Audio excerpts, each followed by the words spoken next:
So I had another undefeated weekend with my orcs, and let me tell you, they feel so dang good. So I decided I'm going to share the wealth with you guys. I'm going to show you exactly how to utilize all the principles of pressure play and how to move up a table with the orcs. And if you are not an orc player, make sure you're tuning in because I'll be talking about what the orcs need to do, which will show you how to counter and handle this powerful army at the moment. Guys, I am Doc Crump, and I'm a top 100 player, and I'm a professional Warhammer 40,000 coach. I like to utilize all aspects of strategy and tactics and all the critical thinking that I've learned from previous careers as a chiropractic neurologist and other things so that I can help you maximize your potential on the tabletop. So we're going to learn these skills to make sure that everyone gets the most out of this game that you possibly can, because trust me, there's actually a lot of skills that we learn in this game that we can even apply to life outside the game, which is pretty dang cool. But for today, let's talk about the orcs. So as of right now, I am 8 tournament matches in, and I'm like 4 scrims against other WTC players in, and I'm undefeated with the orcs, and it's feeling really, really good. Yeah, orcs might be a little bit overtuned right now, but they're matched up there with the other armies that are also a little overtuned, some of your Marines, your T-Suns and stuff. So we still need to know how to counter these guys appropriately. So what I'll do is I'm going to take you through my updated list. It's slightly different from my last list that I was undefeated with at the GT. We're going to talk about pressure play, which is really the secrets to how I play Warhammer and basically every army I play. And we're going to talk about what enables this concept of pressure play, and then I'm going to show it to you on the TTS screen. So I'm going to show you physically how I move up a table with the orcs and how I avoid either getting shot or not care when I get shot and just have devastating WA turns that really hurt people's feelings. So let's get right on into this, guys. If you like this content, like, subscribe, share with your friends. And if you ever want some personalized attention, you can book a coaching call with me in the link in the description down below. If you're currently struggling with a list building and stuff in 11th edition, make sure you're on the lookout because we're going to have our accelerator list building course launching pretty dang soon. So I'm really excited to bring that content to you guys. All right, so here we go. This was the DSF RTT. And this matchup was pretty stacked for a little RTT, but I mean, you still had some local players in there as well. We had, oh man, 4 or 5 of our WTC players here. We had some really, really good guys.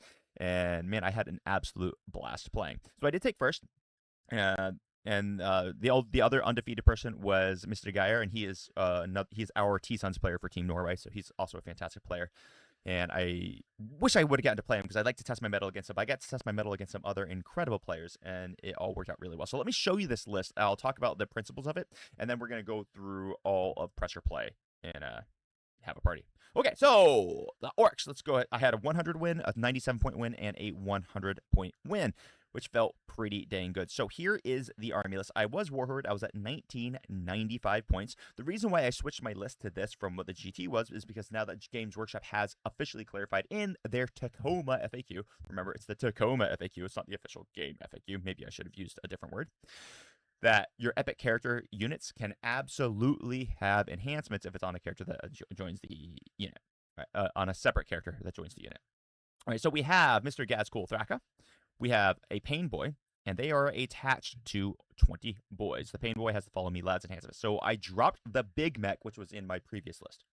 The reason why I dropped the Big Mech is because now that I can, confirmed, attached Follow Me Lads to the unit, I no longer am as reliant on that re-rolling advance roll to stack it with Here We Go, which is the +2 to advance and charge for my go turn in the WA. So that's why I dropped the Big Mech, and that saved me 70 points. I then have a Beast Boss who's leading 10 Beast Snagaboys. Guys are awesome. They're there to basically annihilate all infantry and have a incredible hit swinging into basically every single monster and vehicle on the table. When I utilize Unbridled Carnage, which is critical hits on 5s, and I am within Makari's lethal hits aura, Beast Snagaboys kill a Satan on average. Now, it's only like a 51, 52% average, so you do still need to bias the math with like a grenade or so if you really want to guarantee that you kill that Satan. But it's just a shocking amount of damage that this unit can do, so they are in the army. Then we have 1 Beast Boss on Squigazor with Cunning But Brutal for fallback shoot and charge, and he's attached to 8 Squighog Boys. These guys really are one of the linchpins of the army because what they do is they are able to play Warhammer outside of the WoW because they are so deceptively durable. When you stack the fact that they are T7, they have that 5-up Feel No Pain. In Warhorde, I can give them -1 to be wounded utilizing Artist Nails. And then they've got 2 models that are actually 4 wounds instead of 3 wounds. between all that and the Final Pain, man, they are just incredibly durable. A lot of people like to run these guys as a super hard-hitting melee unit, and they do hit pretty hard into certain targets, but I don't actually take them because of how hard-hitting they are. I take them because of the durability and the fact that they can still deliver moderate damage, and I'll show you that on the screen here in a moment. I take Boss Snickrot to be my solo infiltrator. He's actually specifically here for the Purge the Foe matchup. I'll talk about him a little bit more soon. We've got Solo Mozrog Scragbad, who is a total legend. I cannot tell you how much I love Solo Moz Scragbad, or Mozrog. This guy is a champion. I actually had him in a scrimmage. I was playing against a Imperial Knights player, and against a big knight, he dealt 30 damage on his own, which these results are not to be expected, but it was pretty incredible.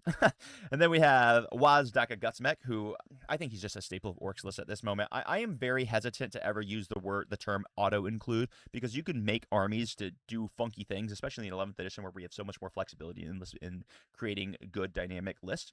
But he's as close to auto-include as we get outside of Gretchen. One naked squad of 10 boys, so no leader on them. They're very useful for like holding an objective and being a little more durable than what your standard skirmishing units want to handle, especially when you combine the fact that they're T5, you can make a -1 to wound, etc. like that. One truck, 2 big mech Docker rigs, which these things are actually the thing I think about Orcs that are actually a problem. They are disgustingly cheap. They need to go up by probably 20-25%, to be honest with you. I think these are probably the biggest problem in Orcs right now. They're just so ridiculously cheap for what they do. They allow the Orcs to play the shooting game, and because they're pretty good at it. So yeah, that's actually what I think the biggest problem with Orcs is. And then we have a 10-man unit of Flash Kits. This is a unit I'm uncertain of, but they performed quite well this weekend, so I'm definitely not ditching them. And then we have 2 units of Gretchen. So that's the army. When we go through the pairings real quick, I'll just run you through the pairings, and I'm going to talk to you about how the pressure play works. What we see is that it was pretty dominant, man. Now, granted, I am a very high level player. Man, this list is just functioning really well because people don't quite understand how to handle it. When you understand how to handle it, you can handle it, but you got to be on your toes to be able to do it. So I had a mirror against Matthias, who was running the Green Tide Orcs, and it was just a dominating win. So we were both playing Take and Hold. So I was playing Warhorde, he was playing Green Tide. He had 3 squads of 20 boys. Each one was led by a war boss with a big boss and a pain boy, except for the Gaz squad, obviously, who's led by Gaz. And basically what happened is I went first and I grabbed the board, and I forced him to wah early. And since he had to wah early, I was able to wah late, and I was able to just push through him, which is kind of the way that the list is designed. It's designed to force your opponent to go first. Then the next round, this score was actually very deceptive. It was way closer than what the score would indicate. Honestly, there was probably like a 40-point swing in this game, at least a 40-point swing on this game, because I happened to kill his Demon Prince with he failed 1 armor save. Had I not killed his Demon Prince with like the last save that I was able to put on him, I actually think Alexander Barra would have won this matchup. I learned a lot from this matchup. So he was playing Khorne Demonkin with Brazen Engines. And the Brazen Engines is the detachment that gives you the ability to, on any Demon Engine unit, to have them ignore all hit, ballistic skill, and wound modifiers in shooting, which makes World Eater Defilers crap. So he was running 2 World Eater Defilers in Khorne Demonkin with Brazen Engines, and it was an incredible list. And he actually played it really, really well. I wad a turn too late, and I learned a very important lesson, because had I not kind of gotten lucky on just getting the last win through on the Demon Prince that I needed to kill in a certain turn, then I think Alexander would have won. So I need to make sure that I wah a little bit earlier, because sometimes I feel like I probably waited a little too long, and he definitely exposed that in this. So this score, while it is a big differential, it's very, very, very way closer than what the score would indicate. And then lastly, I had my first perfect game ever. And I'll talk about this one a little bit as well. So I was playing against Andere, and Andere honestly played the game really well. I got bunker rolls here. What can one man do? On my WA turn, I rolled like 3 12-inch charges and 2 11-inch charges, and I rolled like nothing but 6s on my advances. It is what it is. I'll show you how I set my. I was probably going to win this match no matter what, simply because of the matchup. Or I think Orcs have a very favorable matchup into Tau right now, even though I think Tau are very, very good. If you play Orcs the way I'm about to recommend it. So the list was good. The list performed really, really well. I'm super, super happy with it. Let me go ahead and talk about pressure play a little bit before I show you how to move up the table, because I think you're going to get a lot of value out of this. All right. So let me just switch the slide here. All right. So pressure play. Pressure play, I spoke about it a little bit last week with the Blood Angels, but if you're not familiar, pressure play is really going to be the art of forcing your opponent to make mistakes because they are feeling you guessed it, pressure from your moves. It works with multiple dispositions, and let me give you like the 10,000-foot view of it. Effectively, what I want to do in a pressure play army is I want to force my opponent to overextend into me, and then I want to hit them in the face with 2,000 points of my army all at once. And I want to kill 1,000 points of his army. And then in the follow-up turn, I don't care that 1,000 points of his army gets to hit 2,000 points of my army, because at that point, the points are too skewed. And even if his 1,000 points kill 1,000 points of my army, then 1,000 points of my army gets to hit 1,000 points of his. He goes down to 500, so on and so forth. So that's effectively that's the ideal of what I always want to accomplish when I am playing a pressure play army, which is basically every army I play. Pressure play armies can be World Eaters, can be Blood Angels. They can actually be Tau. Tau shooting is a pressure play army. They can even be Imperial Guard in certain scenarios. But I think Orks are feeling really, really good with it. So if you want to run this style of an army, you can do it with really any disposition. You can do it with Take and Hold, Purge, Priority. You can even do it with Recon and Disruption. So the reason why it works so great with Take and Hold, though, is because I'm going to get my points just by kind of hanging back and sitting there doing nothing, which really forces my opponent to do something about it. If I'm playing against Purge the Foe, for example, they have to try to kill my units, which means they're going to have to come within 12 to 15 inches of me, because my entire army, outside of like the Squig Hogs and the Docker rigs, are going to have the hidden / gone to ground rule. So that means that they're going to have detection range of 15 inches or even 12 inches. That means my opponent has to come really close to interact with me, which is not where you want to be on an Ork army that has not WAD yet. This also works really, really well if you're doing a priority assets. Now, Purge obviously can do this pressure play because they're so focused on just murderizing their opponents. But the reality is I don't like having to murderize my opponent. I like to just score my points by sitting back, and then when my opponent tries to take me off of my scoring, that's when I punish them brutally. So that's where we're talking about we want to force opponents' mistakes when we are doing this pressure play style of army. I create a scoring advantage, like I just described with I'm going to sit back, hold my objective, score my points. My opponent has to take me off the points, or my opponent has to, say, destroy units early on. So I'm going to create the scoring advantage. They're going to come out for, say, when I expose some of my tempting units. So one of my favorite things to do is to give Gaz's blob, say, like 12-inch detection range due to utilizing Gone to Ground, and bait my opponent to come start shooting the unit. Because Gaz's unit doesn't actually need the unit to kill things. It really only needs Gaz and Bakari. So I don't even care if he kills the whole squad outside of the wall. But he won't, because on T5, I'm going to be -1 to be wounded by utilizing Artist Nails, and I got a 5 up Feel No Pain on the entire squad. It's very, very unlikely that anything's ever going to be able to destroy me. And you're going to have to be within 12 inches or so, maybe 15, depending on the angles, to actually ever be able to shoot me, because I will always be making use of Hidden and Gone to Ground. I'll show you how to do that in a moment. So it really forces your opponent to expose themselves with their critical units if they want to get to your critical units, which really gives me the opportunity to then punish them brutally. And then the last part of pressure play that I want to talk about, specifically with Orks, is this concept of full send or no send. What this means is I really don't ever want to trade a single unit. Like, I'm never going to go send a unit of Storm Boys to kill your unit of whatever. I just don't want to do that. I like to send my entire army at once, and I'm going to hit a bunch of stuff, and then I'm going to force you to split your fire to try to deal with everything. That is the way I play, and that is the way pressure play really, really likes to operate. So lastly, I want to talk about the unique things that the Orks have for pressure play, and then I'm going to switch to the TTS screen, and I'm going to show you exactly how to move up the table. So one of the things that Orks can do is we can really skew the math on what your opponent has to commit into. So for example, if I have Squig Hogs who are T7, I can make them -1 to be wounded, and then they have a 5 up Feel No Pain with 3 wound / 4 wound models based on the unit. That really screws up your opponent's math when they're shooting into you. So if they want to come into you with, say, the Twin Lance or a Riptide that is shooting you with, flat damage 4, AP 3, so you don't get an armor save, well, now they're -1 to wound, which means they're wounding you on 4s, which definitely screws their math up.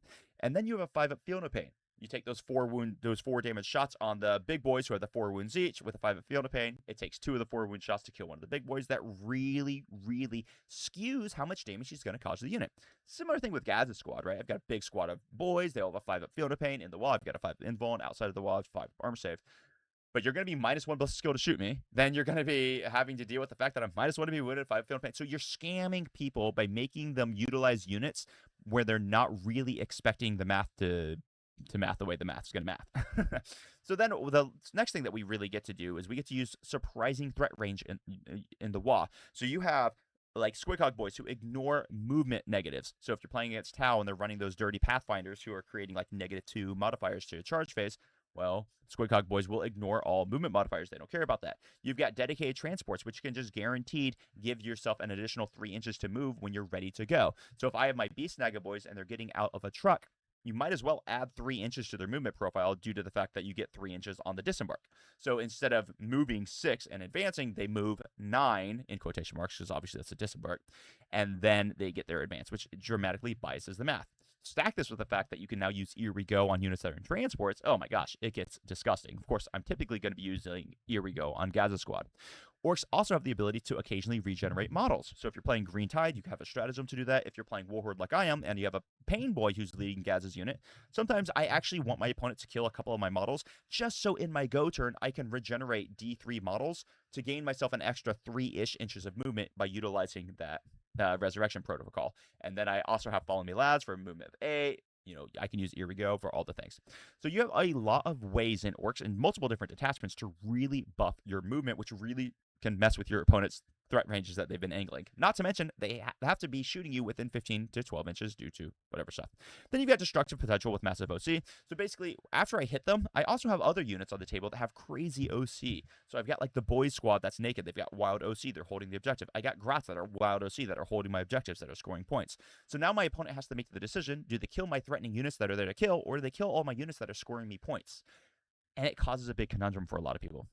And then the last piece of advice I have before I'm going to show you how to climb up the table is you want to always pre-spend your CP when you're playing a pressure style army. So good example of this, if I am playing a melee mirror match, let's say I'm playing World Eaters or whatever as Orks, I am not allowed to spend any CP at all until I have 5 to 6 CP banked.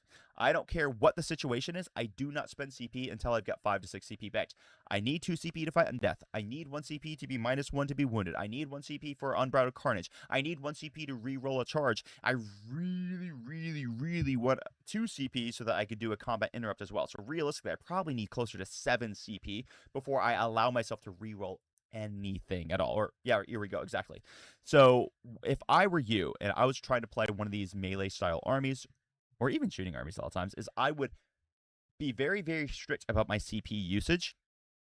It's a very important thing. Let me tell you a quick story, and then we'll move on to why everyone's here. I got my brother was playing in an RTT this weekend as well. He lives in the States and he's becoming a better player. He's still learning, but he's getting much better. I'm really proud of him. So he was playing his World Eaters and he ran them into a Custodes army. And he messed up because he didn't have the CP that he needed. He charged Custodes with 2 units, and he only had 1 CP. He charged Angron into a Trajan, who's leading a unit of Custodian Guard, and he also charged Karn and his Berserkers into a squad of Alaris Terminators. Now, Karn and his Berserkers activated first, killed the Alaris Terminators. I think the guy was playing Lions of the Emperor, so he spent 1 CP to fight undeath. He got a little bit lucky, fought back with like 4 Alaris and wiped Karn's squad. And then he also spent 2 CP to combat interrupts with Trajan Valoris and the 5 Custodian Guard. Since Philip didn't have the CP to be -1 damage on Angron, Trajan Valoris and the Guard were able to barely kill Angron. Now, had Philip had the CP for that, they wouldn't have killed Angron. Angron would have struck back and potentially killed them. So you can see how the reason why he lost the game isn't actually because he couldn't handle the Custodian stat check. It's because he didn't have the CP to fuel the turn that he needed to fuel. He had spent CP to reroll an advance roll early. He had spent CP to reroll something earlier. So when you're playing the game, you really need to maximize that CP. Okay, let's climb up the board here because this is the good stuff that you guys are here to see. Let me just switch my screen. Boom. Okay, so I'm going to take one of the, what I think is one of the builds that people really struggle, one of the tables that people really struggle with right now when you're playing Take and Hold. People don't tend to not like this, sweeping engagement board. So I actually really like a sweeping engagement. So I'm going to show you how I deployed and how I move up the table as an Ork player. Now, all this is in context of understanding that when you're playing against your opponent, when they deploy, you have to adapt to how they are deploying. So when I was playing against my Tau opponent in the very last round, he had the Twin Lance and a Ghost Kill over here. And then he had all of his Crisis Blobs with Burst Cannons in the center. He had some Sunforge back here with the Uppy Downy Turn 1 enhancement. And he had some Missile guys as well. So what I did is I just pre-measured where he has to stand if he wants to shoot me turn 1 when he goes first. So what you can see here is Mazrog. The only way he's going to shoot Mazrog is if he comes all the way up here turn 1. And if he comes all the way up here turn 1, please come shoot Mazrog, because I'm going to -1 to wound him. You're probably not going to kill him, and then I'm just going to brutally punish you for that. Over here, I've got Gaz in the center, and they're completely behind their terrain, so they can't be shot at all. The only place they could shoot me is if they came over here to shoot me, and if they get here turn one, I don't think it's possible, but even if they did, it's like, okay, great, I just win the game. I also put Snickrot behind the cover. A lot of people think that utilizing his loan up might be good enough, but Snickrot has a very, very critical job in this game. And the Purge the Foe matchup, I need Snickrot to be here turn one. I need him to be here turn one. You're either going to roll the advance or you're going to teleport him to get there to guarantee that you control that center for your 3 victory points in turn one. Then over here, what you can see is I got these Beast Naga boys. And you would say, oh, but they're out in the open. But they're really, really not. Because of how I have them rotated, I actually deployed this a little bit incorrectly. This guy should be right here with his sword rotated behind that to give him gone to ground. So you have to stand 12 inches away to shoot him. And if you want to stand 12 inches away to shoot them turn one with something hyper relevant, yeah, I'm cool with it, man. So basically, I'm utilizing hidden and gone to ground to actually give my models cover or the inability to be targeted when you wouldn't expect it. Then lastly, I have this unit of Squighogs here. Now, this Squighog unit is bait. I want my opponent to expose themselves to start shooting into the Hogs turn one. Because if they do, I've got Wazdaka Gutsmech standing right here, and he is partially obscuring this one model. Wazdaka Gutsmech has the smokescreen keyword, so I can spend 1 CP to give cover to this entire unit. Now, against Tau, I don't really care about that because they're going to ignore it anyway when they mark me. But against any other shooting army, that really dramatically changes the math on what kills these units. And you can see these lines I've drawn. I've made sure that he can't shoot me from this angle, but I don't really mind if he shoots me from this angle. Now, you'll have to make this determination yourself. Maybe you do care if he shoots you from that angle, at which case you'll have to deploy a little bit different. But anyway, I go first. Snickrot makes the advance. He lands right here. I move my Gretchen. Now they've got Lone Op right here. Or I'm not Lone Op, but, gone to ground. I also move my Orc boys up here. I'm not going to move the full squads just because I want to demonstrate this. Mazrog, I send an advance, and I roll a pretty good advance. And so I actually end up putting him something like right here. And I don't care that he's standing right here. Now, a lot of people might think that this is a bit of a head-scratcher. But the reality is, when Maz is standing right here, now my opponent has a choice to make. Is he going to come out and try to kill Mazrog? If he does, he is coming out a lot. Because at the same time, I also roll a pretty good advance, and I get my Squighogs all the way up here. Which means that they are staged incredibly well to go have a devastating go turn. So now I know for a fact that my turn 2 Wa is going to be absolutely brutal for my opponent, and there's really nothing they can do about it, right? It was like that, something like that. So now what I'm doing is I'm forcing my opponent to try to murderize me in turn 1. So Gaz moves on up. Now, since I'm still touching the terrain, I'm still getting the benefits of hidden. No, actually, I'm sorry. I didn't do this in this matchup. So in this matchup, I actually did not do this. So what I'm doing here, I've done a couple things. And Wazdaka goes back into reserves. I have told my opponent, you're forced to try to kill Mazrog and you're forced to try to kill the Hogs. Because if you don't get rid of them, in my next turn, I don't even have to Wa. Because I'm 10 inches, I could just get to your guys who are staged behind this ruin. And Mazrog can actually just go on a tear and crush your home field. So my opponent is forced to try to kill both of these units. Now, his Sunforge unit was too far away to get within range of Mazrog. His burst would be useless into Mazrog. So he put his missile unit into Mazrog and tried to cause damage. Mazrog took no damage. Basically, he took like 2 wounds. And then he had only the Twin Lance and 1 Ghost Keel on this side to shoot me. I was -1 to be wounded, 5 up Field of Pain. He killed one Squighogs. And that's basically correct math. So between all of that, I basically didn't suffer very much. So then in the next turn, it was go turn. And since he had a unit of Pathfinders that he had moved to, take me off the center so I don't score, hold the center in my command phase, I was able to really go with this unit.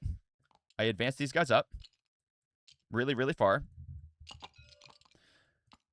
I brought in a Docker rig from reserves, and I was able to shoot most of the Pathfinder squad to death that was move blocking me from getting into his Twin Lance and his Ghost Keel. Wazdaka came down and shot the rest of them to death. These guys made an okay advance, but they were basically going to be hanging out here doing nothing. I roll a 6 on the advance with Gaz, which admittedly is lucky, but that takes the squad 15 inches for Gaz, 16 for the rest of the models. Mazrog gets a charge all the way up here, lands into all these guys. I move the truck on out, and I get out with all of my flash kits. It was something like that. Flash kits got to obliterate a bunch of units over here. And I set up a really good overwatch for my opponent's next turn when they were going to move in. And then it was the charge phase. Got a little lucky. Charged pretty good on these guys. Didn't really need to get lucky there. Gaz rolls a 7 on his charge, but with Here We Go, I got to go significantly further. So I was able to get into his staging point where my Tau opponent had put his burst units. And that was basically the end of the game. Because at that point, I killed Twin Lance, kill a Ghost Keel, kill all of his Pathfinders over here. At the end of the turn, I was able to tag into some broadsides that he had deployed over here. Gaz killed an entire squad of Burst Crisis Suits. I was able to tag the second unit of Burst Crisis Suits on my consolidation. Obviously, I can't consolidate that freely. I'm just doing quickly to demonstrate, to save time here. And Mazrog killed a Sunforge unit. And he also tied up the Missile unit. There's really nothing your opponent can do at that point. Now, granted, I got a little bit lucky with some of the advances. Maybe I didn't. Maybe in another game, let's say Gaz fails the charge and he just has to kill these Pathfinders. No big deal. I'm effectively in the exact same situation. Because now my opponent still has to put all of his firepower into Gaz or come handle this. And either way, that gives me this flank and gives me his home field. So that's the way you move up the table when you play Orks. I hope this was useful for all of you. I want you guys to understand that it's not about not being able to be seen. It's about not being able to be targeted due to that hidden and gone to ground rule. And if you can be targeted, making sure you force your opponent to shoot you from a very, very specific position. When you're being shot from a very specific position, you're controlling the battlefield. That's the beauty of this new edition of Warhammer 40,000. You are in control of the battlefield. If you have questions, leave them in the comments down below. I do read all of your comments, and it helps me figure out what you guys need to hear from me later on. And if you want individualized attention and coaching to learn how to optimize your gameplay, you can book sessions with me in the link in the description down below. Buy me a coffee. And until next time, crump on. Bye-bye.